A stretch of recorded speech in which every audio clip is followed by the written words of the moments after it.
말씀은 누가복음 4장 14절에서 44절 말씀입니다. 신약 94페이지 누가복음 4장 14절에서 이 시간은 21절까지 한 절씩 교도하도록 하겠습니다. 14절 예수께서 성령의 능력으로 갈릴리에 돌아가시니 그 소문이 사방에 퍼졌고 친히 그 여러 회당에서 가르치시더매 무사람에게 칭송을 받으시더라.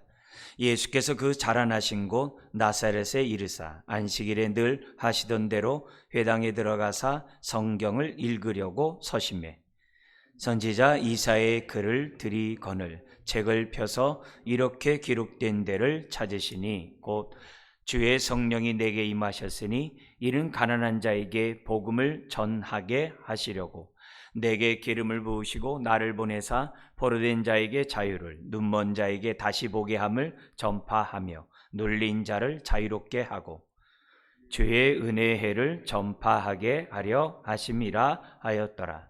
책을 덮어 그 맡은 자에게 주시고 앉으시니 회당에 있는 자들이 다 주목하여 보더라. 이에 예수께서 그들에게 말씀하시되 이 글이 오늘 너희 귀에 응하였느니라 하시니 아멘. 우리는 성탄절을 앞두고 성탄절이 왜 우리에게 축복이고 은혜인지를 살펴보는 시간을 갖고 있습니다. 오늘은 예수 그리스도의 탄생, 세상을 향한 축복의 시작, 세 번째로 희년, 큰 기쁨의 좋은 소식이라는 주제로 말씀을 나누고자 하겠습니다. 희년이 뭡니까? 안식일의 안식년이죠.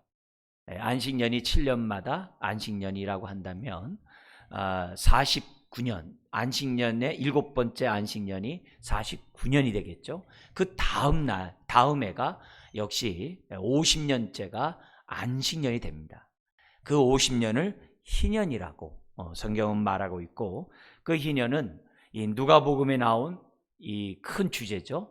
목동들이 천사를 통해서 들었던 그 말씀, 큰 기쁨의 좋은 소식이 이 땅에 임했다고 하는 그런 메시지를 전했는데, 이 희년이야말로 이 세상 살아가는 사람들에게 있어서 큰 기쁨의 좋은 소식이라고 누가복음은 기록되어 있습니다.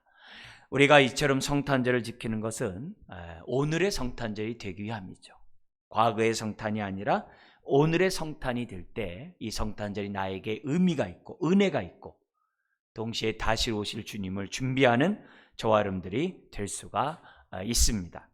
우리가 이런 성탄절을 앞두고 정말 예수님이 왜 이 땅에 오셨는가를 생각해 보고, 과연 나는 오늘 이런 은혜를 누리며 살아가고 있는가, 우리 자신을 점검하고 정말 하나님이 이 땅에 예수님을 보내서 이루셨던 그 성탄의 기쁨을 온전히 누려나가는 저와 여러분들이 되어야 될 줄 믿습니다.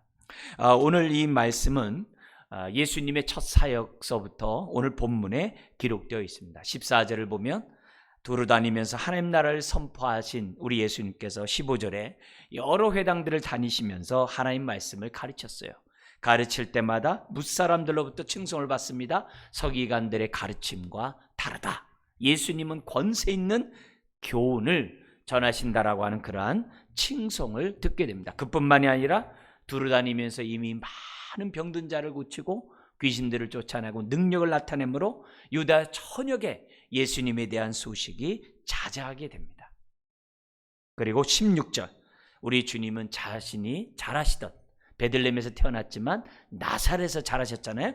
그 자라시던 그 나사렛 그러한 그 회당에, 안식일날 그 회당에 늘 하시는 대로 들어가셔서 성경을 읽으려고 서게 됩니다. 사실 오늘 이 본문의 말씀은 지금 예수님의 첫 사역에 있었던 그런 사건이 아니에요. 어느 일정 기간이 지난 다음에 있었던 오늘 이 희년의 이 말씀을 누가는 앞으로 이 누가복음을 기록할 때 희년을 중심으로 내가 이 성경을 기록하겠다, 이런 의도 속에 앞에다가 오늘 이 16절 이하의 말씀을 앞에다 놓는 것을 보게 됩니다. 자, 그러자 17절에 선지자 이사야의 글을 들이거늘 예배를 돕는 그런 사람들이 있습니다. 그러면 순번을 정해가지고서 오늘 이 성경을 읽고 또 그 읽은 사람이 그 의미를 나누고 서로 토론하는 것이 회당에서 예배의 형태였는데요. 그때 예수님이 딱 쓰니까 예배를 돕는 사람이 선지자 이사야의 두루마리를 예수님에게 주는 겁니다. 그러자 우리 주님은 정말 희년에 관한 그 본문을 찾으시고 읽습니다. 그것이 18절 19절입니다. 같이 한번 읽겠습니다. 주의 성령이 내게 임하셨으니 이는 가난한 자에게 복음을 전하게 하시려고 내게 기름을 부으시고 나를 보내사 포로된 자에게 자유를, 눈먼 자에게 다시 보게 함을 전파하며 눌린 자를 자유롭게 하고 주의 은혜의 해를 전파하게 하려 하심이라 하였더라. 여기 주의 은혜의 해가 희년을 말합니다. 여러분, 잠깐 유대인들의 어떤 그런 안식일날 예배 형태를 잠깐 말씀드린다면, 유대인들은 1년 동안 모세 오경을 반드시 회당에서 읽고 그 말씀의 은혜를 나눠야만 했어요. 그래서 창세기서부터 신명기까지 그들은 54개로 나눠요. 54개로 나눠가지고 반드시 1년 동안 모세오경을 읽게 되어 있습니다. 그리고 그 54주제에 맞는 그 본문을 우리가 잘 아는 선지서나 시가서나 역사서 중에서 그 본문을 택해가지고 같이 읽어요. 이게 하나의 어떤 본문을 읽어야 되는지 모든 회당의 규칙이에요. 오늘날도 이 전통은 수천 년 동안 내려오고 있어요. 그래서 구약 한 번을 그들은 1년에 한 번 읽게 되어 있는 것이 유대인들의 전통입니다. 그런데 아마 그때 그들로 얘기한다면 51주째가 바로 희년을 읽는 그런 날이에요. 아마 그날에 그 성경이 주어졌는지는 모르겠어요. 그러나 어쨌든 예수님에게 주어진 그 이사야의 두루마리, 그 두루마리를 우리 주님이 딱 피셔가지고 내보니까 그것이 바로 오늘 읽었던 은혜의 희년에 관한 그 말씀을 우리 주님이 읽으신 겁니다. 그리고 나서 20절에 책을 덮으시고 그 두루마리를 준 사람에게 두루마리를 주시고 우리 주님이 딱 앉으신 거예요. 그러니까 회당에 있는 많은 사람들이 예수님 무슨 말씀하는가 지금 주목하는 겁니다. 이미 예수님에 대한 소문은 나사렛까지 이미 다 소문이 자자했어요. 그러니까 그런 상황이기 때문에 예수님이 무슨 말씀하는가 딱 주목하는 거예요. 근데 21절 굉장히 뜻밖의 말씀을 예수님이 하시는 겁니다. 뭐라고 했냐면 이 글이 오늘 너희 귀에 응하였느니라. 응하였다는 단어가 완료 수동을 썼어요. 이미 이루어진 것이 오늘날도 뭐예요? 계속 이루어지고 있다는 그 단어를 딱 썼어요. 이 말을 다른 성경에서 뭐라고 번역했냐면 이렇게 됐어요. 이 성경 말씀이, 신년의 말씀이 오늘 너희가 듣는 이 자리에서 이루어졌다 이렇게 번역을 했어요. 이게 더 정확한 번역이겠죠. 그러니까 예수님은 자신에 대해서 뭐라고 소개하느냐, 이사야 선지자가 예언했던 그 희년을 성취하기 위해서 오셨다는 거예요. 성탄절이 뭡니까? 하나님 나라가 이 땅에 임하게 하는 날이 성탄절이죠. 그 하나님 나라가 구체적으로 우리들의 삶 속에서 이루어지는 것을 희년이라고 그래요. 그래서 이 하나님 나라가 우리 안에 임하면 죄사함과 의롭다함을 받죠. 사망의 그 종로로 타는 자들이 부활의 소망 속에서 살아나죠. 이렇게 하나님 나라를 체험한 사람들이 이 땅에서 어떻게 사느냐? 하나님 나라가 이루어지도록 산다는 거예요. 근데 그 하나님 나라가 이루어지는 것이 뭐냐? 그게 바로 희년이에요. 희년이 이루어진다는 거예요. 희년의 역사가 나타난다는 거예요. 하나님 나라가 임하는 곳에는. 그렇기 때문에 오늘 이 성탄절을 맞이해서 우리가 준비하면서 희년의 말씀이 있는 건 굉장히 중요해요. 왜냐하면 이렇게 내가 살고 있냐 이게. 하나님 나라가 임하는 그런 삶을 내가 살아가고 있냐 이게. 희년의 그 기쁨을 누리면서 내가 살아가고 있냐 이게. 그런 사람이 성탄절 나올 수 있고 성탄절날 정말 큰 기쁨의 좋은 소식을 찬양하고 전하는 저와 여러분들이 될 수가 있다는 거죠. 큰 기쁨의 좋은 소식은 다른 게 아니거든요. 목자들에게 예수님의 탄생을 알릴 때 천사들이 외친 소리거든요. 천사가 이르되 무서워 말라. 보라, 내가 온 백성에게 미칠 큰 기쁨의 좋은 소식을 너희에게 전하노라. 지극히 높은 곳에서는 하나님의 영광이요 땅에서는 하나님이 기뻐하신 사람들 중에 평화로다. 모든 자가 평화가 아니죠. 모든 자가 성탄의 기쁨을 맛보는 게 아니죠. 하나님이 기뻐하신 사람들 중에. 성탄은 모든 사람이 즐거운 날이 아니죠. 하나님의 택한 백성 기뻐하심을 입은 자들의 정말 은혜를 덧입는 날이 바로 성탄이죠. 그래서 우리가 이런 성탄절을 맞이해서 정말 내가 성탄의 의미를 깨닫는다면 은혜를 받은 자예요. 그런 자가 하나님의 기뻐함을 입은 자고, 이런 자가 희년 그 축복을 누리며 살아갈 수 있다는 겁니다. 그러니까 이런 모습을 드니까 22절 이하에 보면 반응이 요셉의 아들이 아니냐? 이게 지금 무슨 소리냐 이게요. 그들의 생각에서는 가버나움에서 행했던 그 치유의 역사를 자신들의 행위를 바랬는데 갑자기 희년을 읽고 희년이 성취했다고 그러니까 이게 지금 뭐냐는 거예요. 그들의 생각은 23절에 우리 예수님이 딱 말해요. 예수께서 그들에게 이르시되 너희가 반드시 의사야 너 자신을 고치라는 속담을 인용해서 내게 말하기를 우리가 들은 바 가버나움에서 행한 일을 내 고향 여기서도 행하라 하리라. 그게 나사렛 사람들이 예수님을 갖다가 회당에서 지금 세운 목적이었어요. 그런데 고치는 병은 고치지 아니하고 희년이 선포되었다라고 딱 얘기하니까 사람들이 어화봉보한 거죠.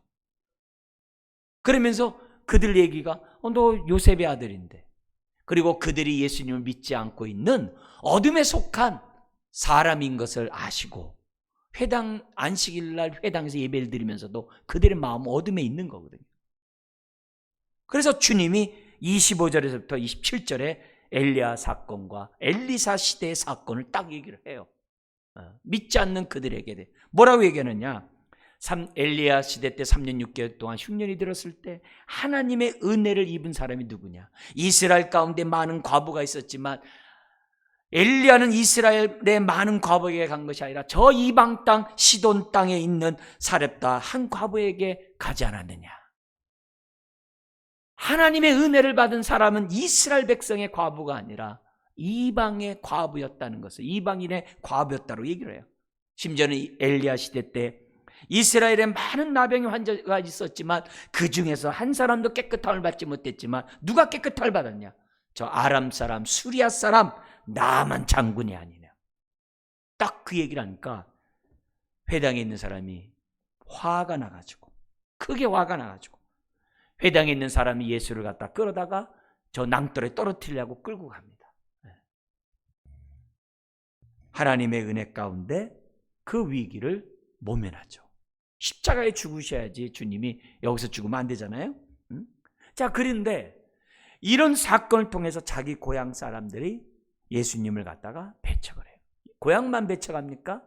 얼마나 많은 사람들이 예수님을 배척했는지 몰라요. 그렇지만 31절부터 44절에 예수님은 3대 사역을 계속하셨어요. 무슨 사역이에요? 복음을 전파하고 하나님 말씀을 가르치고 능력을 행함으로 귀신을 쫓아내고 병든 자들을 치유하는 이런 3대 사역을 하셨어요. 왜요?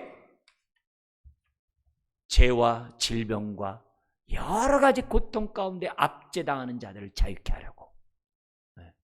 우리 주님이 그냥 병 고치고 그냥 귀신 쫓은 게 아니에요.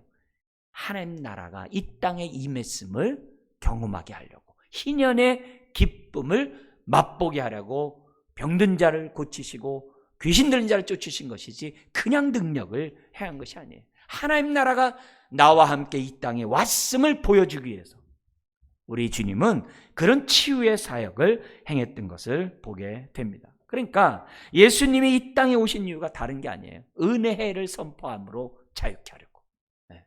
자유케 하려고. 희년의 큰 기쁨을 주시기 위해서 오신 날이 바로 성탄절이에요. 그렇다면은 오늘 하나님 나라 예수 그리스도를 믿는 자들은 그들의 마음에 하나님 나라가 임하잖아요. 죄사함이 있고 의롭다함 받은 그곳에 하나님 나라가 임하잖아요. 그죠? 그렇게 하나님 나라가 임한 사람들의 그 심령은 어떻게 해야 돼야 되는 거예요? 희년의 기쁨으로 충만해야 되는 거죠. 네, 충만해야 되죠. 그런 자가 성탄절을 정말 찬양할 수 있는 거죠. 그리고 이렇게 희년의 기쁨을 경험한 사람은 어떻게 돼 있어요? 주변 사람들과 그 희년의 기쁨을 나누죠. 그것이 뭐예요? 하나님 나라를 전파하고 확장하는 거죠. 그런 삶을 이 땅에 살아감으로 하나님 주기도문에 있는 것처럼 나라가 임하옵시며 이 땅에 하나님 나라가 임해서 사람들이 희년의 기쁨, 즐거움에 동참할 수 있도록 해야 한다는 것이 오늘 저와 여러분들이 정말 복음을 전파해야 될 이유이고 교회가 존재하는 이유인 거죠. 자, 이런 가운데 우리는 좀 더 18절 19절에 있는 희년에 관한 본문에 대해서 좀 더 말씀을 살펴보기를 원합니다. 거기 18절에 이사야 선지자가 예언한 바로 그 기름 부음을 받은 그 사람이 누구냐? 메시아를 말하거든요. 근데 그 메시아가 바로 나라는 거예요. 예수님 자신이라는 거예요. 그래서 18절에 이렇게 돼 있어요. 주의 성령이 예수님에게 임하고 성령의 기름 부음이 예수님에게 물붓듯 쏟아진 이유가 뭐냐? 가난한 자에게 복음을 전하게 하시려고 성령의 기름 부음이 나에게 주어졌다라고 지금 어떻게 돼요? 희년에 이 성경 말씀이 기록되어 있다는 거예요. 자, 그런데 여기서 보냄을 받았던 가난한 자가 누구냐 이게? 가난한 자가 누구냐 이게? 성경에는 두 종류의 가난한 사람이 기록되어 있어요. 하나는 내가 하루하루 일하지 않으면 먹고 살지 못하는 가난한 자. 그래도 내가 일하면 먹을 수 있는 그런 가난한 자. 그런 가난한 자가 있고 또 하나의 가난한 자는 일도 할 수 없어요. 남이 도와주지 않으면 살아갈 수 없는 가난한 자. 두 종류가 있어요. 오늘 이 성경에 기록된 이 가난한 자는 후자예요. 내가 일용직으로 일함으로써 먹고 살 수 있는 사람은 여기서 말하는 가난한 자가 아니에요. 그래도 그 사람은 일하면서 먹고 살 수가 있죠. 여기는 그것조차 하지 못하고 움츠려 있고 소외되고 정말 이렇게 쭈그리고 있는 그런 두려움 가운데 있는 사람, 그 가난한 자예요. 그래서 이 단어 자체가 두려워서 쭈그리고 움츠린 가운데 있는 자라는 움츠려 있다는 단어에서 온 단어가 가난한 자예요. 그러니까 이걸 생각해 보면은 정말 여기 가난한 자가 보통 가난한 자가 아니라는 것을 우리에게 보여줘요. 남이 돕지 않으면 도저히 살아갈 수 없는 사람. 이것이 누가복음과 또 마태복음에 좀 더 확대돼서 어떻게 되면 세상의 불의와 부정으로 억눌려서 꼼짝 못해서 소외되고 정말 무관심 속에 살아가는 자. 어떤 이유로 인하여 외적으로 인하여 두렵고 쭈그리고 움츠리면서 하루하루 살아가는 그런 사람. 마태복음에는 심령이 가난한 자. 그렇게 이 단어가 사용되어 있어요. 우리가 이 땅에 살아가면서 여러 종류의 사람들이 있죠. 부자가 있고 가난한 자가 있어요. 근데 부자 중에도 두 종류가 있어요. 하나는 심령이 가난한 자가 있고 하나는 심령이 가난하지 못한 교만한 자가 있어요. 또 가난한 중에서도 두 종류의 사람이 있어요. 심령이 가난한 자가 있고 가난하면서도 교만한 심령이 가난하지 못한 사람이 있어요. 정말 불행한 사람들은 가난하면서도 심령이 교만한 자죠. 이 땅에 살아가면서 얼마나 참 불행한 자입니까?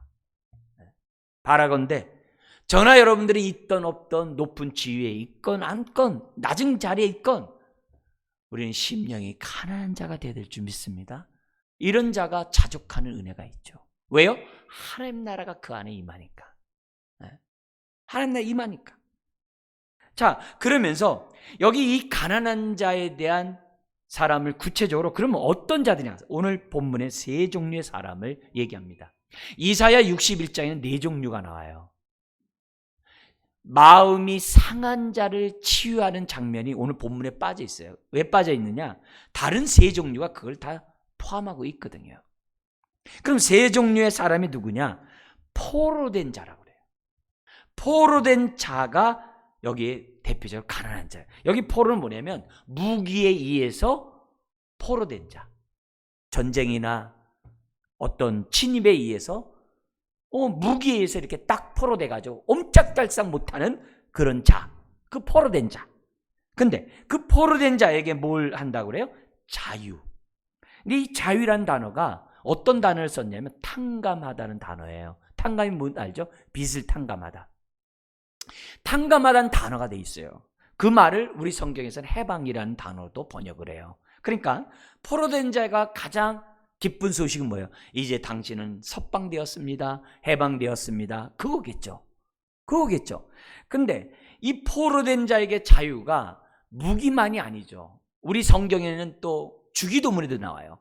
주기도문에 보면은 뭐가 있냐면은 우리 죄를 갖다가 사해달라고, 죄를 사해달라고 우리는 이렇게 번역해서 하고 있습니다만 그 단어가 빚에서, 재물의 빚에서 탕감받게 해 주소서라는 단어로도 똑같은 단어예요. 여러분, 우리가 이 땅에 살아가면서 재물에 대해서 빚을 진 것이 얼마나 무거운 짐인지 몰라요. 우리 나라 전체가, 기업이, 우리 가정이, 가게가 얼마나 많은 빚덩이에 있는지 몰라요. 거기에 눌려서 살아가는지 몰라요. 이 빚은 정말 이거는 엄청난 감옥이거든요. 네. 너도 나도 짓기 때문에 사람들이 무감각하고 있는데 이거 보통 무거운 짐이 아니에요. 그런데 바로 그 빚에서 탕감을 주는 것이 지금 뭐냐면 이 단어 속에 들어가 있어요. 아닌가 다를까 희년이 뭡니까?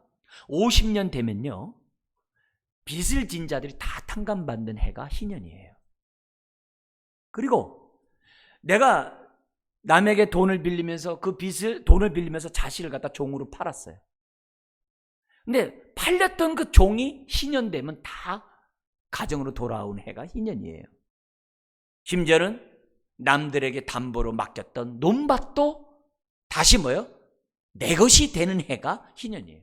그래서 희년이 되면 모든 것이 다 동등해져요. 원위치가 돼요. 자유롭게 돼요.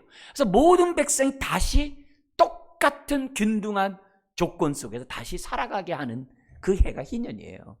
그러니까 이 희년이야말로 정말 자유의 해고, 기쁨의 해고, 정말 하나님의 정의가, 불의가 사라지고 불법이 사라지고 공의가 살아나는 그런 해가 뭐냐면 희년이거든요. 그게 이스라엘의 역사 가운데 나타났던 그 하나님 나라가 바로 희년이었어요. 희년은 추상적인 게 아니에요. 관념적인 게 아니에요. 실제 삶 속에서 모든 것이 자유케 되는 그런 해인 거예요.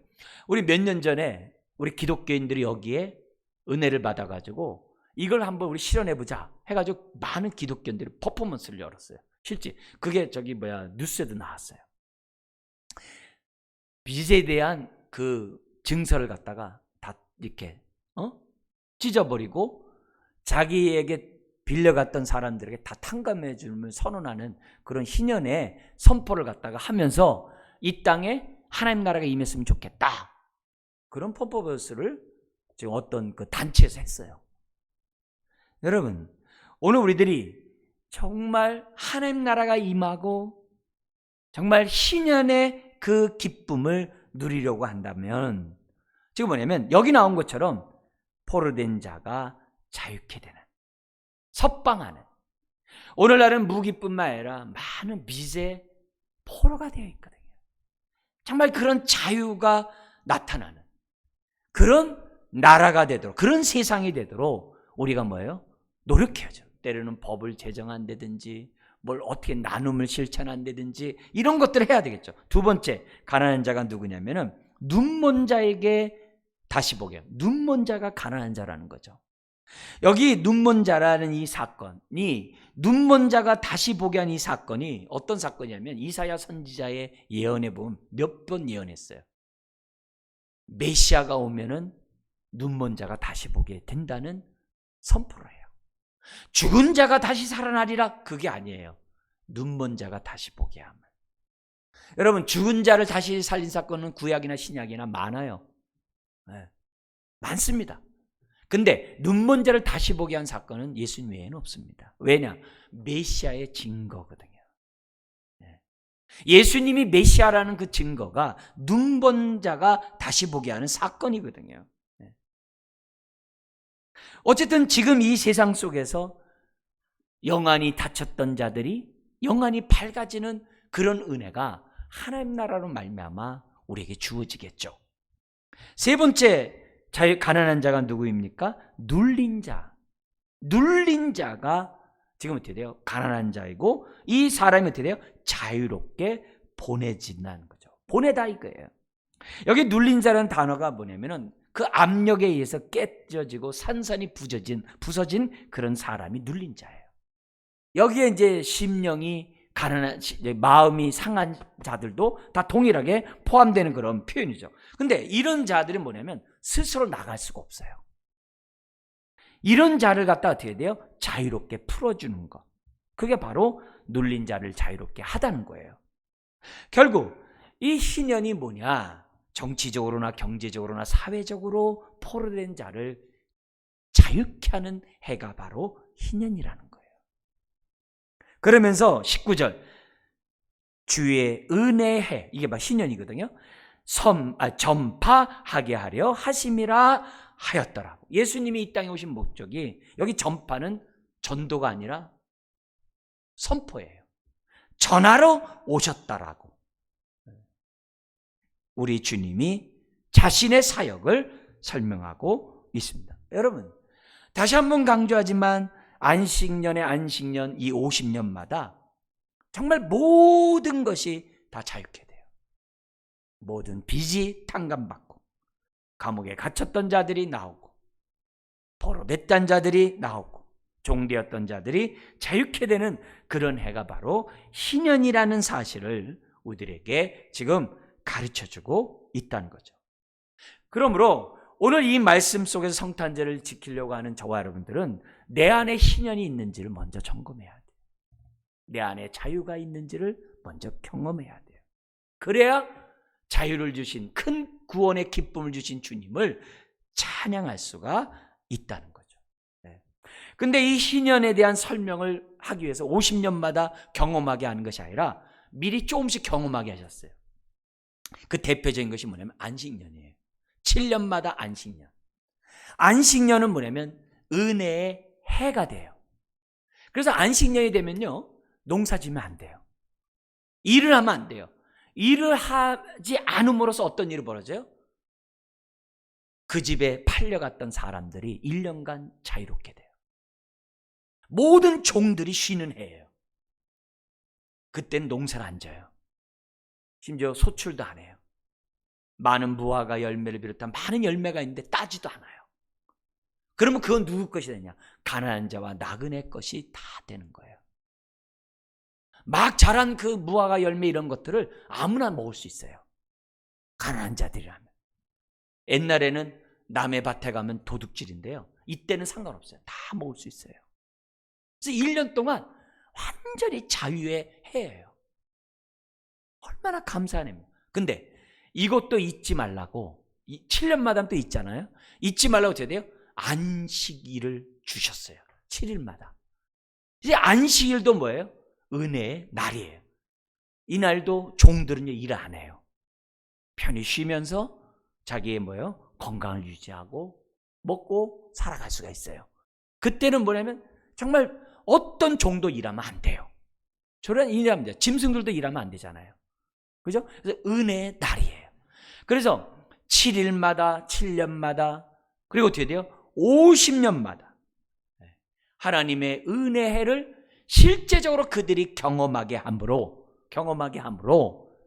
하나님 나라는 추상적인 것이 아니라 현실임을 우리 하나님이 체험하게 하셨고 깨닫도록 하셨다는 거예요. 그런데 안타깝게도 사람들이 탐심이 작동하고 하나님의 말씀에 불순종함으로 사람들이 어떻게 돼요? 안식일을 지키질 않는 거예요. 그러면 어떻게 돼요? 종되었던 자들은 더 고통당하죠. 안식년을 지키지 않는 거예요. 심지어는 신년을 지키지 않는 거예요. 그러니까 우리 하나님 어떻게 돼요? 이 신년이 없는 이 땅을 갖다가 희년이 있게 했다가 바벨론 포로로 70년 끌고 간 거예요. 3차 포로로에서 다시 돌아올 때까지 50년이거든요. 처음부터는 70년이지만 다 쓸어버리는 거예요. 그래서 이 땅에 안식년이 없는 이 가나안 땅을 갖다가 강제적으로 50년 동안 안식하게 한 거예요. 성경에는 이 50이라는 숫자가 굉장히 중요해요. 6월절에서 50일이 언제냐면 오순절 날인 거예요. 6월절에 77이 49주일이 지나고 다음 날이 오순절이에요. 여러분, 오순절이 또 어떤 날이에요? 실제 6월절 출애굽한 다음에 시내산에서 십계명 받은 날이 또 50일째예요. 이런 숫자들 하나하나가 서로 이렇게 조합되면서 하나님이 전하고자 하는 메시지는 분명해요. 하나님 나라가 임하면 신년의 기쁨이 회복되리라. 그 메시지를 우리 하나님은 주고자 했던 거죠. 여기 희년에 관한 이 메시지를 여러분이 잠깐 좀 소개한다면 레위기 25장이 희년의 장이에요. 거기 있는 일부분을 여러분들 잠시 좀 소개하도록 하겠습니다. 레위기 25장 8절부터 12절을 보면 너는 7 안식년을 계수할지니 이는 7년이 7번인즉 안식년 7번 동안 곧 49년이라. 7월 10일은 속죄일이니 너는 나팔 소리를 내되 전국에서 나팔을 크게 불지며 제 50년을 거룩하게 하여 전국 거민에게 자유를 공포하라. 이 해는 너희에게 희년이니 너희는 각각 그 기업으로 돌아가며 각각 그 가족에게로 돌아갈지며 그 50년은 너희의 희년이니 너희는 파종하지 말며 스스로 난 것을 거두지 말며 다스리지 아니한 포도를 거두지 말라. 이는 희년이니 너희에게 거룩함이라. 너희가 밭의 소산을 먹으리라. 그러니까 49년과 50년 2년 동안 안 해요. 그러면 48년째 하나님이 3년을 살아갈 수 있도록 풍성한 은혜를 주세요. 안식년 그 전날 6년에 풍년을 주세요. 안식년도 살아갈 수 있도록 하나님이 할 수 있도록 해주는 거예요. 여러분, 여기서 근데 우리가 조심할 것이 있어요. 오늘 이 신년을 얘기하면서 신앙의 양극단을 조심해야 돼요. 하나는 너무 문자적 육적으로만 보는 거예요. 또 하나는 영적으로만 보는 거예요. 만약에 육적으로만 이 본문을 보면 어떻게 돼야 돼요? 내가 일용직으로 살아가는 그리고 월급 받는 사람은요 다 적폐 대상이 되는 거예요. 구원받지 못하는 사람이 되는 거예요. 그렇게 되면 위험해요. 예수님을 따라다녔던 많은 사람들이 중산층들이 많아요. 예수님에게 향의 옥합을 깨뜨려서 예수님의 머리에 정말 장사의 예표로 부었던 마리아의 그 옥합이 300데나리온이잖아요. 얼마나 큰 돈이죠? 오병이의 역사에서 2만 명이 먹을 때 들어가는 비용이 200데나리온이에요. 300데나리온은 3만 명이 한 끼 식사예요. 그걸 깰 정도의 중산층이에요. 심지어 예수님의 제자인 니고데모나 아리마대 요셉 같은 사람은 유대 관원이에요. 아리마대 요셉 예수님의 장사 지냈던 그 무덤은 부자예요. 주님을 따라다녔던 많은 사람들이 아주 급빈자만 있는 것이 아니었다는 것을 우리는 기억해야 돼요. 이걸 육적으로만 보면 그래서 공산주의가 나오는 거예요. 그리고 해방신학, 민중신학, 산업신학들이 나오는 거예요. 너무 문자적으로 보니까. 그래서 노동을 하다가 분신하면 예수님이 현현했다라고 얘기를 하는 거예요. 반면에 너무 영적으로만 보는 겁니다. 이렇게 되면요, 이 땅에 하나님의 공의와 정의는 없는 거예요. 이 땅에 하나님의 공의와 정의, 하나님 나라의 실제가 없어지는 거예요. 다 추상적인 이념제. 그럼 뭐가 돼요? 나 혼자 예수 잘 믿고 천국 가면 돼요. 우리 어렸을 때 이런 가스펠송 불렀어요. 죄 많은 이 세상 내 집 아니네, 내 집은 저 천국이네 하면서 세상 등지고 살아가는, 그렇게 살아갈 수가 있다는 거예요. 나 혼자 잘 믿고 천국 가면 되는 이런 삶은 우리 예수님이 누가복음을 통해서 우리에게 주는 메시지가 아니라는 거예요. 우리 하나님께서 예수님을 왜 성탄절날 보냈어요? 이 땅을 새롭게 하려고. 먼저 모든 불의와 불법의 원인은 죄 문제를 해결하고 내 그 사람들 마음에 하나님 나라가 임하게 해서 이 땅에 하나님의 정의가 공의가 실현되도록 예수님이 이 땅에 오신 줄 믿습니다. 그렇다면 오늘 우리가 신앙생활한 저와 여러분들은 날마다 죄사함으로 거룩한 성전이 되어야 되고 우리들의 삶이 하나님의 정의와 공의를 실현함으로 하나님 나라가 이 땅에 실현되도록 희년이 성취되도록 저와 여러분들이 해야만 하는 거죠. 제자들이 예수님 물었어요. 언제 로마로부터 정치 독립을 해요? 언제 우리가 이 로마를 정복하고 이 세상 통치해요? 아니다. 나는 정치적으로 해방시키기 위해서 온 것이 아니라 죄와 사망에서 해방시키러 온 인류를 해방시키러 이 땅에 오셨다라고 주님은 말씀하셨다는 거예요. 빌라도와의 대화에서도 내 나라는 이 세상에 속한 것이 아니라 했어요. 오늘 그러기 때문에 우리 먼저 죄상을 받는 것이 왜 중요한지를 우리가 분명히 알고 그래야 내 안에 하나님 나라가 임하거든요. 희년의 그 즐거움이 임하거든요. 상한 감정들이 상한 심령들이 치유받거든요. 많은 고통의 문제들이 해결되거든요. 마음의 천국을 이루거든요. 그래야 이 땅에서 하나님의 사랑을 베풀며 살아가는 주기도문이 뭐예요? 하늘에서 이룬 뜻이 이 땅에 이루어달게 하는 것이 주기도문이죠. 하나님의 나라가 이 땅에 임하게 해달라는 게 주기도문이죠. 그렇다면 죽어서 천국 생각할 것이 아니라 이 땅에서 하나님 나라가 임하는 삶을 살아야죠. 그래야 저 천국을 소망하며 주님의 재림을 준비할 수가 있는 거죠. 이사야 58장에 보면 하나님이 기뻐하는 금식이 뭐냐? 너희 중에서 멍에와 손가락질과 허망한 말을 제하여 버리고 줄인 자에게 내 심정을 통하며 괴로워하는 자의 심정을 만족하게 하면 그게 참된 금식이라고. 그러면 메마른 곳에서 내 영혼을 만족하게 하며 항상 너를 인도하며 내 뼈를 견고하게 하고 너는 물된 동산 같겠고 물이 끊어지지 아니하는 샘 같을 것이라. 희년의 성취의 삶을 살아가면 그런 솟아나는 샘물이 되는 은혜를 주시겠다라고 말한 거예요. 그러니까 예수님이 예수 믿는 자를 그 배에서 생수가 흘러나오게 하겠다는 그 모든 것이 다 이거와 연관된 부분이라는 거예요. 자, 그렇다면 오늘 다시 한번 이 성탄절 준비하는 우리들 희년의 이 기쁨이 나에게 있는지 이 땅 가운데 그것을 실현하고 있는지를 저와 여러분들이 살펴봐야 돼요. 누가복음이 뭐라고요? 희년이 어떻게 예수님을 통해 성취되는지를 보여주는 것이 누가복음이에요. 그래서 누가복음은 마태, 마가, 요한복음과 달리 가난하고 병들고 정말 아주 낮은 그런 사람들을 대상으로 정말 그들이 어떻게 예수님을 통해 희년의 기쁨을 경험했는지를 기록한 게 누가복음이에요. 그래서 다른 복음서와 달리 가난한 자들을 위한 그 복음의 메시지가 누가복음에 가득 차 있다는 사실을 저와 여러분들 잊어서는 안 돼요. 누가복음을 갖다가 망각해버리고 마태복음 같은데 이렇게 막 그런데 치중해서 본다고 한다면 균형 있는 모습이라고 말씀드릴 수가 없죠. 자, 그런 의미에서 누가복음에 정말 구체적으로 희년이 어떻게 성취되는 것을 설명하는데요. 가장 기본적인 거, 대표적인 세 가지를 여러분들에게 좀 소개하려고 해요. 하나님 나라가 임하고 희년이 임했을 때 어떤 일들이 벌어지는가?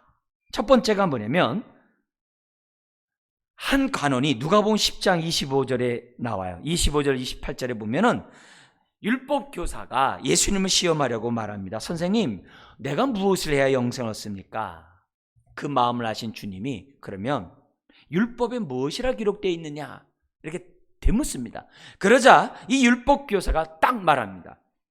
내 마음을 다하며 목숨을 다하며 힘을 다하며 뜻을 다하여 주 너희 하나님을 사랑하고 또한 내 이웃을 내 자신같이 사랑하라 하였나이다. 하나님 사랑, 이웃 사랑이라고 답변을 딱 합니다. 잘했도다. 이와 같이 하라. 딱 그래요. 여기서 우리들에게 보여주는 것이 뭐냐? 정말 하나님 나라가 우리 안에 임한다고 한다면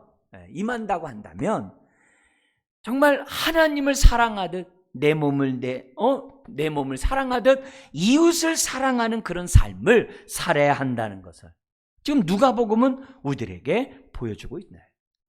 누가 우리의 이웃이냐 이게. 연약하고 힘없는 자, 가난한 자가 이웃이며 원수가 이웃이며 또 마리아 창가에서 마리아가 고백했던 것처럼 비천한 자신을 하나님이 긍휼을 베풀었다고 마리아가 얘기하거든요. 바로 그 마리아와 같이 비천한 자가 우리의 이웃이 되도록 하게 하는 그 삶, 그게 바로 신년을 성취하는 삶이라는 거예요. 여러분, 이것보다 무서운 정치 윤리가 없어요. 공산당은 뭐예요? 법으로 균등하게 자르는 거예요. 그러나 하나님의 나라는 그게 아니에요. 자원함으로 나누는 것이고, 자원함으로 공평하게 하는 것이고, 자원함으로 어려운 사람들과 함께하는 그 법이 하나님 나라거든요. 법에 의해서 하는 것이 아니라 우리의 마음의 자원함으로. 그래서 다툼보다는 용서가, 복수보다는 화해가, 정말 지배보다는 더불어 사는 삶을 살고자 하는 그 삶이 희년이요 하나님의 나라를 실현하는, 확장하는 삶이라는 거예요. 두 번째는 그 다음에 나와요. 누가복음 10장 30절 37절에 선한 사마리아의 비유를 통해서 강도 만난 자의 이웃이 되어주라는 거예요. 우리는 내 옆에 살고 내가 친하면 내 이웃이라고 얘기해요. 그게 아니라는 거예요. 예수님은 강도 만난 자에게 내가 이웃이 되어주는 삶을 살아가는 거예요. 그게 하나님 나라를 확장하며 살아가는 삶이라는 거예요. 그죠? 강도 만난 그 비유 여러분 잘 아시죠? 강도 만난 자에게 누가 이웃이냐 이게. 그러자 율법 교사가 얘기하죠. 자비를 베푼 자이니라. 가서 너도 이와 같이 하라. 우리가 하나님 나라가 임하고 희년이 임하면 낯선 사람을 이웃 삼으려고 해요. 가난한 사람, 강도 만난 사람을 이웃 삼으려고 해요. 내가 편하고 내가 유익을 주는 사람이 이웃이 아니라 가난한 자의 이웃이 되는 삶을 산다는 거예요. 누구든지 이웃이 되고자 하는 이 삶이 하나님 나라를 확장하는 삶이라고 예수님은 가르쳐줘요. 마지막 우리 볼 것은 마태복음 25장도 있고 누가복음 22장에 나와 있는 거예요. 예수님을 신문하며 물어요. 네가 그리스도냐? 그러니까 예수님이 그래요. 이제부터는 인자가 하나님 권능의 우편에 앉아있는 것을 보리라. 이런 얘기를 해요. 근데 이 사건이 마태복음 5장에 보면은, 25장에 보면은 예수님이 백보자 심판을 하는 왕으로 등장을 해요. 거기 보면 이런 말씀을 해요. 우리가 이렇게 희년을 성취하는 삶을 살아가면 훗날 백보자 심판대 앞에서 칭찬 듣는다는 거예요. 거기 보면 이런 말씀이 있습니다. 임금이 대답하여 이르시되 내가 진실로 너희에게 이르노니 너희가 여기 내 형제 중에 지극히 작은 자 하나에게 한 것이 곧 내게 한 것이라. 소자에게 물 한 그릇 준 것이 곧 내게 한 것이고, 그런 사람이 희년의 성취의 삶을 살아가는 사람이고 하나님 나라를 확장하는 삶을 살았다라고 하나님이 드디어 인정한다. 천국은 주여 주여 한다고 가는 게 아니라 하나님의 뜻대로 행하는 자가 천국 가는 거죠. 소자에게 물 한 그릇 주면서 하나님 나라를 실현하려고 하는 그런 사람이 천국 가는 것이지, 주여 주여 한다고 천국 가는 것이 아니라는 거예요. 삶 속에서 희년의 삶을 살아가는 자가 천국 간다는 거예요. 여러분의 그 톨스토이라는 사람 잘 아시죠? 그 사람이 우리 쓴 단편 소설에 사랑이 있는 곳에 신이 있다라는 그런 소설이 있죠. 많은 사람들이 알고 있는 내용이에요. 다시 한번 좀 환기시킨다면 거기 주인공이 구두 제화공인 마르틴이에요. 이 사람은 정말 착하고 성실한 사람이었어요. 근데 뜻하지 않게 아내와 두 자녀를 잃게 돼요. 그리고 5년 있다가 하나밖에 남지 않았던 막내 아들도 병으로 이제 잃게 됩니다. 절망 속에 살아가고 술로 살아가다가 심지어는 하나님께 기도합니다. 빨리 죽게 해달라고.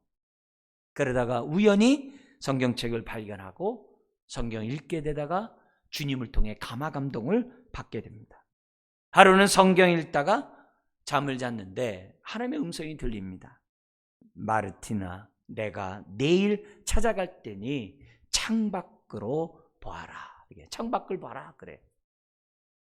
그러자 이 마르틴은 뭐냐면 이 꿈이지만 기대하는 마음으로 하루 종일 창밖을 바라보면서 일을 하면서 기다립니다. 그런데 오신다고 하는 하나님 오시지 아니하고 밖을 보니까 늙은 청소부가 눈을 맞으면서, 오늘같이 눈 올 때 눈을 맞으면서 청소하고 있는 겁니다. 그래서 안으로 들어와서 따뜻한 차를 대접하게 됩니다. 여전히 하나님 보이지 않는데 밖을 또 쳐다보니까 아기를 안은 한 여인이 눈보라 속에서 있는 것을, 떨고 있는 것을 보게 됩니다. 그래서 역시 가게 안으로 들어오게 해서 먹을 것을 주고 또한 따뜻한 옷을 그 사람 여인에게 줍니다. 그래도 오시마는 하나님은 보이지 않고 또 밖을 보니까 해를 저물고 있는데 한 노파가 훔친 사과를 가진 애를 놓고 막 뭐라고 그러는 거예요. 그래서 나가서 그 사과값을 주면서 아이에게 용서를 구하고 그 노파에게 파는 사람에게 아이를 용서해 줄 것을 이렇게 화해를 해줍니다. 그런데 그날 밤이 지어 문을 닫을 때도 하나님 보이지 않는 거예요. 날이 어두워서 문을 닫고 잠자리에 들기 전에 성경을 읽습니다. 그러다가 잠을 자는데 꿈에 자신이 낮에 대접했던 늙은 청소부와 아이를 아는 여인과 노인과 소년이 나타나서 미소를 짓는 거예요. 그리고 하나님의 음성이 들립니다. 마르틴, 내가 오늘 만난 사람이 바로 나니라. 너는 나를 대접한 것이니라. 그리고 나서 성경을 읽는데 우리가 방금 봤던 마태복음 25장의 그 내용을 읽은 거예요. 여러분, 하나님 나라가 우리 안에 임하면 죄사함이 있고 의롭다함을 받죠. 하나님의 자녀가 되죠. 내 안에 있는 상한 심령들의 치유함을 받죠. 회복되죠. 부한자가 되죠. 부한자가 되죠. 근데 이렇게 하나님 나라가 임한 그런 사람은 영육간의 자유함을 얻는 것으로 끝나는 게 아니라 이 땅에 하나님 나라가 임하도록 한다는 거예요. 즉 희년의 삶을 실천하는 삶을 살게 되어 있다는 거예요. 오늘 우리가 성탄절을 앞두고 정말 성탄절이 나에게 큰 구원의 기쁜 소식을, 정말 그런 날로서 우리들이 예배드리고 영광 돌리기 위해서는 어떻게 되는가? 우리는 한번 이 시간에 하나님 말씀 앞에 올바로 서야 될 줄 압니다. 먼저 내 안에 하나님 나라가 온전히 이루어지고 있는가? 나는 이 땅에서 하나님의 정의와 공의가 이루어지도록 실제적으로 살아가고 있는가? 정말 나는 나눔의 삶을 살아가고 있는가? 육적으로나 정서적으로나 영적으로나 눌린 자들을 자유케 하고 있는가? 내 안에서 자유가 있다면 다른 사람들을 자유롭게 하는 것이 오늘 우리가 신앙생활하는 이유요 목적인 줄 믿습니다. 이런 저와 여러분들이 되길 주의 이름으로 축원합니다. 기도하겠습니다. 하나님 아버지, 희년의 기쁨을 경험케 하시니 감사합니다. 주여, 이 땅에는 여전히 희년의 기쁨을 맛보지 못하며 죄와 사망의 법 아래에서 고통 가운데 살아가는 자들이 너무 많습니다. 주여, 저희에게 긍휼함을 베푸셨던 그 은혜를 그들에게도 베풀어 주옵소서. 우리가 그 도구로 쓰임받기 원합니다. 사용하여 주옵소서. 믿사오며 예수님의 이름으로 기도드리옵나이다. 아멘.